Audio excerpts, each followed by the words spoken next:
They've played it in the video game, they've seen it on the screen, and now they get to live it. And it's got to be fresh every time. It's Horror Nights. We want people to be scared. And then the lights go out. Creepy dark. A 6'5" muscular man doesn't just walk into an audition. You're going into the Blumhouse. The crowd's reaction to that was what it is all about. We're testing it. We're going to make it happen. Now we have to top it. Wow. I love that show. It's its own unique, twisted, dark form of theater. Hi, I'm John Murdy, creative director, executive producer of Halloween Horror Nights at Universal Studios Hollywood, and I want to welcome you back to this exclusive behind-the-scenes look at Halloween Horror Nights 2025. Okay, now we're joined by two new team members, so would you introduce yourselves? We'll start with the gentleman on my left. My name is Bobby Tilley. I'm the manager of costume design and production. And now to the lady on my right. Hi, I'm Christy Newby. I'm the assistant manager of show quality over at Halloween Horror Nights. Okay, I want to talk about Five Nights at Freddy's. Mm-hmm. What was the first thing that popped into your head, Bobby, when you heard we were going to tackle Five Nights at Freddy's? I would say, knowing that there is a rabid fan base for that we sort of had to be as genuine as we could, and knowing that there were some interpretations of things that went from a game to a film, and then responding to again, Easter egging, sort of looking for things that sort of linked everything. It was an exciting challenge. Absolutely. How about you, Maddie? We're pushing the bounds of what we're trying to achieve with this event, trying to keep people coming back and enjoying it year after year, and hearing that we were going toward Five Nights that is full of animatronic figures in the film. That is a very big challenge for many teams that I think everyone rose to the occasion to bring that to life, and I'm really excited to see how that all plays out once we have rehearsals and all of that good stuff, but that was what excited me most about Five Nights for sure. Okay, Christy? I was like, oh, this is going to be amazing. And developing everything that we did with them in concert with Orlando, making sure that everything was ergonomic and aligned, that was such an awesome process. It was Jim Henson's Creature Shop that made this possible. Jim Henson's Creature Shop did all of the characters for the film. So we knew to get this right, we really needed to go to the Creature Shop to do it. And you guys have had some practical experience with them just this year because they were a part of FanFest Nights. Yeah. So now, that was one character, and now it's a whole lot of characters. And we're delivering them in a variety of different ways. One of the first creative exercises we did with our fellow haunters in Universal Orlando Resort is we all sat down and we just came up with ideas of how to deliver the characters in Freddy's Fazbear's. And they run the gambit. They run the gambit from fully animatronic characters to full body puppets, to partial puppets, to, in some cases, just an arm. But all of that has to be done by live performers. And that's we talk about our characters a lot, but I think a group of characters that deserve a lot of credit over the years and maybe aren't as recognized by our fans because you don't see them is what we call our blackout performers. And maybe, Christy, you could explain what that is. There are unsung heroes, right? So anytime you see something move in a house that you don't see a person for, that's probably a blackout performer behind the scenes, making sure that you get your money's worth and you get that scare. And oftentimes, they are just as effective as a front of house performer, and they do get drops. I've been doing this a long time. I've created over 100-something houses in my time with Horror Nights. It's not often that I walk in and my jaw just goes, okay, this is the movie. It's right there, and I can't wait for our guests to experience it. Is there any moment or scene that you are excited about seeing? I don't know. The scale of that room is so good. So I think that'll be the showroom itself. Yeah, that'll be exciting to walk in and see with a crowd, especially people are coming. The ultimate in. wish fulfillment for fans. Yeah. They've played it in the video game, they've seen it on the screen, and now they get to live it. Yeah. Which I think is what we all do. Yeah. And there's so many layers to it. Like you're saying, integrating monitors into these figures for people to be able to see and use is such a technical component that no one may see that we've all done that, but there's such dedication from every layer of every team to this event and to make it as genuine and as lived as possible. I think Five Nights at Freddy's and what we're able to achieve as a team with that this year just really speaks volumes to how every single department has risen to that to make it such a great and powerful experience to be in. That's an interesting blocking challenge. It's again, it's like, I love when we can find these little vignettes where obviously our performers, a lot of the time they're jump scares, you know, but we also try to find these moments where we can be a little bit more theatrical and let a moment play out. But it has to be designed in such a way that it's super repeatable, so it's, I always think of them as like these little 10-second scenes that we do. Yeah. But in this case, we see Hank, he comes out, he's one of the vandals that has broken in to trash the place, and he's come out with his crowbar, and that's just like a jump scare. But then behind him, we see the light pop on in the closet, and it's Bonnie. Yeah. And as Hank steps back into the closet, Bonnie's arms come out to basically, give him quite literally a bear hug, Yeah. and then the lights go out, and then you just see the eyes glowing in the dark, and it's, and then you got to do it again. So a lot of the challenge, I think, for a performer who's never done Horror Nights before, is getting used to like, hey, your scene is this. It's 10 seconds long, and it happens, over and over and over. And and it's got to be fresh every time. Yeah, right. You can't anticipate. Yeah. And it's live, so you've got to, be flexible in how you're doing it in terms of the flow of the maze and how the people are coming. Yeah. So there's nothing quite like it, actually. It's its own unique, twisted, dark form of theater. 100%. Yeah. All right. A house that we're creating for Horror Nights that is completely different. I know I say this a lot, but I really mean it this time. No, it really is for us from a brand standpoint. This is completely different than anything I think we've done in the 20 years I've been doing Halloween Horror Nights. And that is the horrors of the Wyatt Sicks. I'm going to start with Bobby as our costume designer. What was your reaction when when that treatment that I wrote landed in your inbox? Well, I was certainly surprised because it seemed out of the scope of normal Halloween horror, but it was pretty interesting because it's very detailed and it's a very specific world that they have created, which is super theatrical, and it really, I think, lends to what you're doing. Casting. Yeah. Christy, when you got the treatment for Horrors of the Wyatt Sicks, what was your first thought? How are we going to find them? A Exactly. 6'5" muscular man doesn't just walk into an audition every day. So that was quite a feat to pull them in, but we did get that accomplished. And you did a whole separate casting. We did have to do some pickups and make sure that we got who we needed and made sure that it's serving the creative, for sure. Now, Maddie, when you heard about this, what was your first reaction? I love when we push the bounds of what too. we're doing in the houses, and so seeing new content like this is very exciting. It poses some challenges for different departments, costumes or casting and others, but I think we all rise to that because we want it to serve the story very, very well. So What Bray Wyatt created, to me, it was so cinematic. It was like you were creating a horror movie, especially with these characters. What I think is fun about them, Bobby, from a costume standpoint, is they started as puppets in the Firefly Funhouse back in the Bray Wyatt days, before there was a Wyatt Sicks. And then they get translated to these incredible characters. Yeah. And they're very layered in details. Yeah, pulling things from the puppet directly into the real costume now. And so researching that and finding all of those things, which you put in your treatment, but then we spend all this time, again, looking at every YouTube bit, every match we can find, every promo photograph, and every turn we can find of those characters to put all that detail in. And something we always try to do with Horror Nights is, that attention to detail, to really seed the house, not just the sets and the props and dressing, but the costumes and every aspect of the event with those kind of Easter eggs, you can call them, for the fans, so that they can go through the scene and go, oh, that's, so-and-so.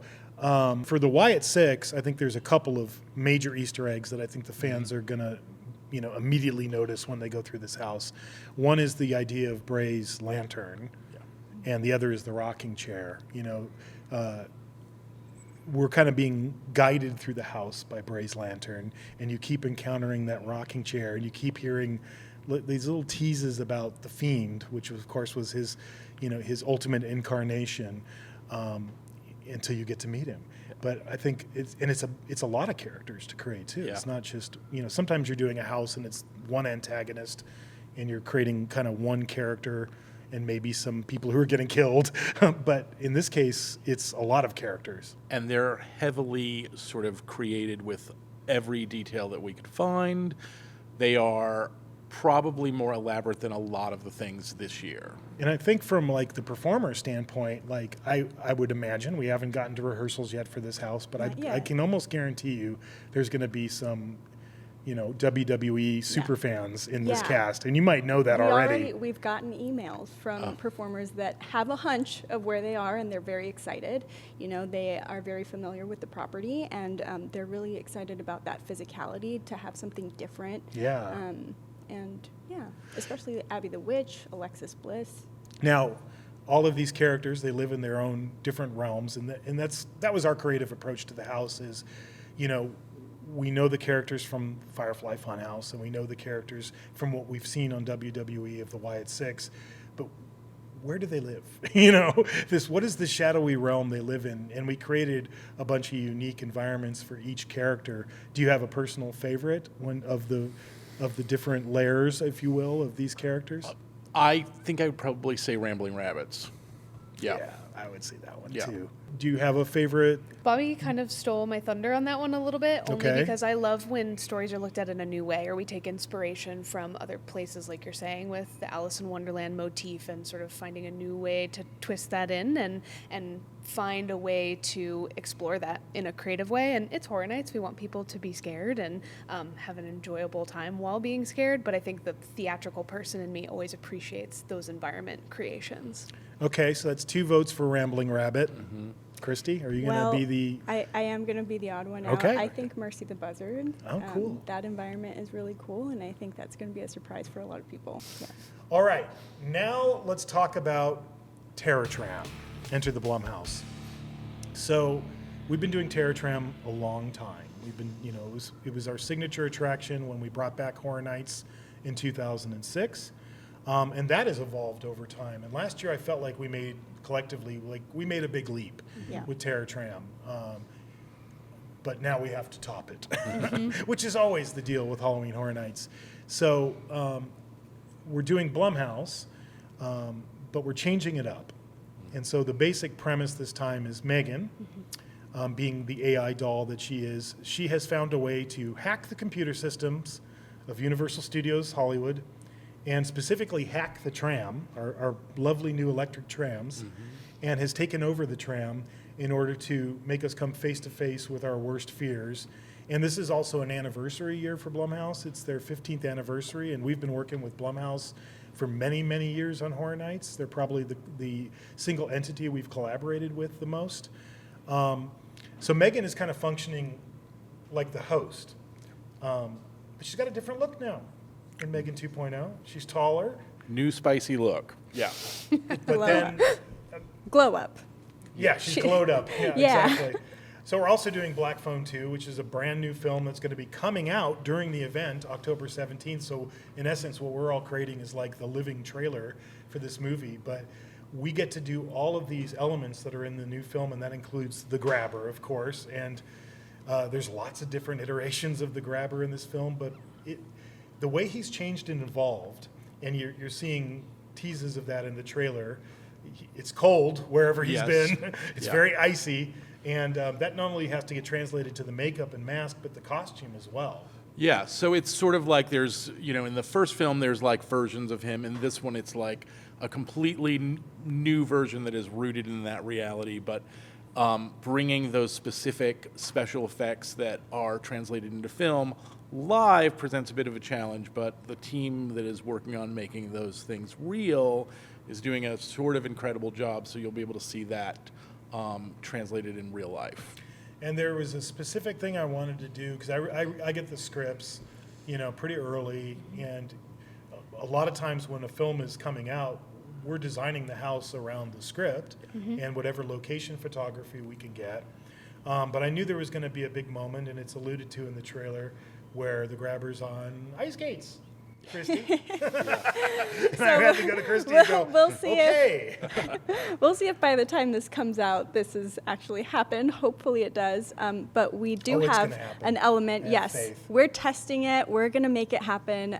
We will have the grabber on skates in 2 locations. Yeah. We built a Coming little- we from built a his whole frozen thing for him. hellscape. He's gonna Yeah. have, it's like his little skating pond. Yeah, his little rink. Times 2. Yeah, yeah, absolutely.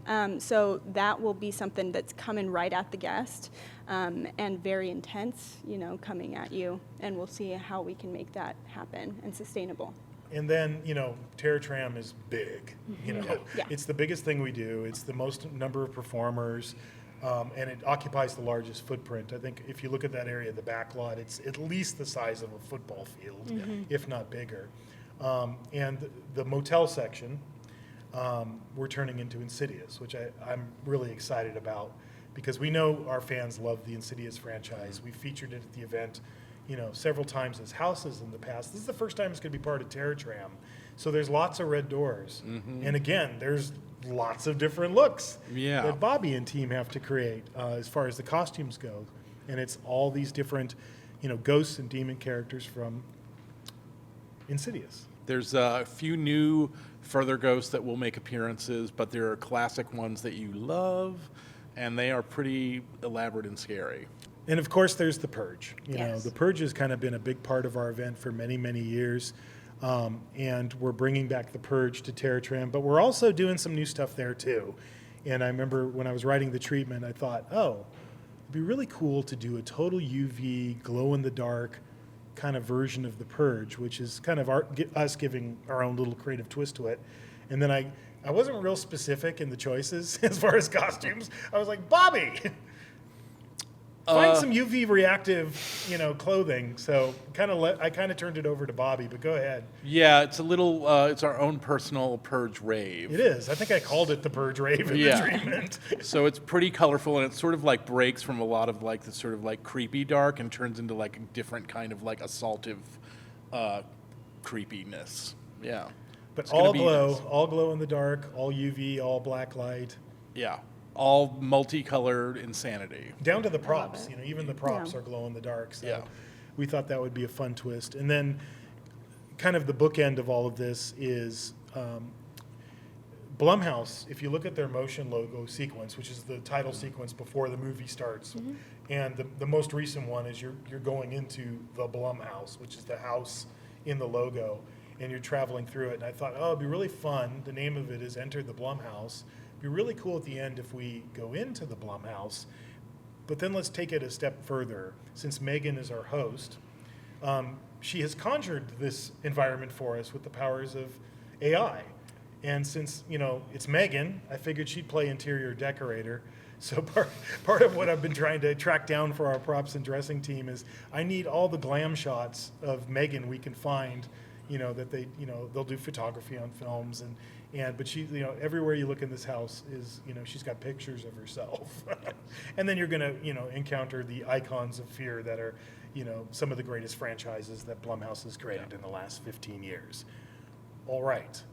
Now we're going to shift gears again, and we're going to talk about a different aspect of Halloween Horror Nights, which is the live shows. And there's a show we've had, this will be the 3rd season that we've had it. It's called The Purge Dangerous Waters. How would you describe that show? I love that show. I've been the production manager for 2 years on that show now. It has been an incredible journey to see. It's a palate cleanser in a lot of ways for our guests. It's a little bit different. It's a bloody palate cleanser. It is a very bloody palate cleanser. And I remember sitting last year at opening night, watching our guests' reaction to the show. And the first time we had a nice blood hit with our stunt performers, the crowd's reaction to that was what it is all about.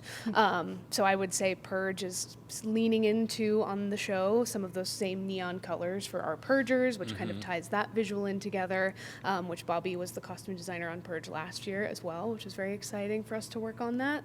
And Purge is just an exciting place for our guests to see a live show. And I imagine as a costume designer, Bobby, it has another challenge, which is they go in the water.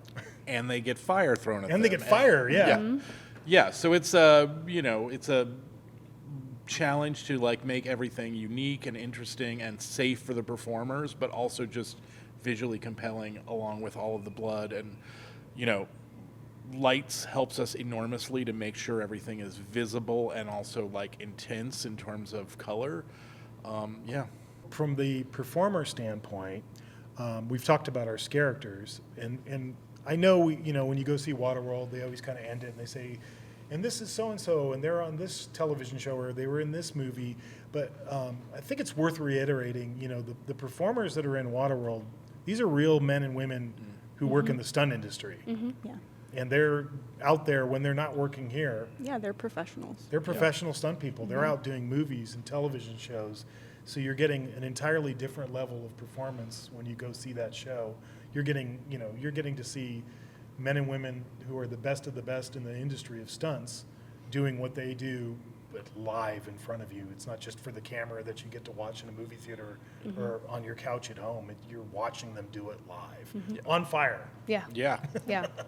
This concludes part 2 of our behind-the-scene look at Halloween Horror Nights.